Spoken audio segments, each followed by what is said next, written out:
La carotte ou le bâton? Êtes-vous carotte? Bâton? Juste bonasse? Voilà une métaphore qui vise la reconnaissance ou la valeur et l'épuisement exprimé.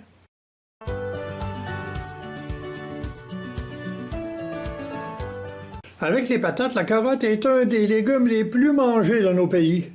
Mais c'est pas cet aspect agricole qui m'intéresse. Bien sûr, l'expression selon la légende place un âne au centre de la question. Un âne, c'est pas un animal très obéissant, ça avance pas. J'ajouterais pédagogiquement, c'est pas motivé. Si on lui met une carotte à une certaine distance, il avance, c'est l'espérance. Si on le bat avec un bâton, il avance, mais c'est le châtiment. L'exemple répété vient de là. De toute façon, il faut avancer dans la vie, par espoir ou bien par dépit.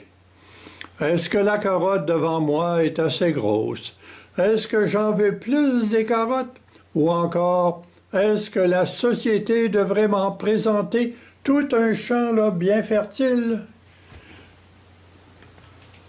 Dans la vie ordinaire, on ne pense pas tous les jours à la métaphore de la carotte, mais on les remplace par des thèmes plus à la mode.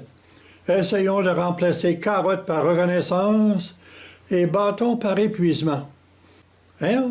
Là, on comprend. Ou dit autrement, on manque de reconnaissance, d'être reconnu. On manque d'une petite gâterie, comme un chien. Notre récolte est toujours trop faible. Et comme conséquence, on se sent battu, épuisé. On manque de fertilisant. Ah, un fertilisant métaphorique, bien sûr. On manque de motivation, d'accommodement, de dépannage social. En échangeant quelques mots, là, tout s'explique. Voyons le parallèle. La carotte serait notre récompense, notre reconnaissance. Le bâton serait ce qui nous épuise. Et le fertilisant ou motivation qui manque à notre champ de carottes, là, c'est juste l'argent. Est-ce que je vaux plus cher que ce que l'on m'offre? Voilà ce qui nous prouve qu'on est reconnu. Mais c'est une erreur. On en mange de plus en plus des carottes et paradoxalement, on se sent moins épuisé si on reçoit de l'aide pour cultiver, pour donner un sens à sa vie, bien sûr. La terre aride de la société nous entraîne à toujours labourer pour plus de carottes. C'est la reconnaissance. Ou pour plus de fertilisants, c'est l'argent. Et en conséquence, on se sentira moins battu, moins abattu, moins épuisé. En conclusion, tout cela est dit un peu en parabole, et c'est ainsi pour que ceux qui ont des oreilles finissent par comprendre. Pour ma part, la compréhension fut durement acquise. Toute une année, là, juste avant le cours classique, à apprendre par cœur des fables de La Fontaine. Plus souvent avec des contrastes du genre de la carotte et du bâton.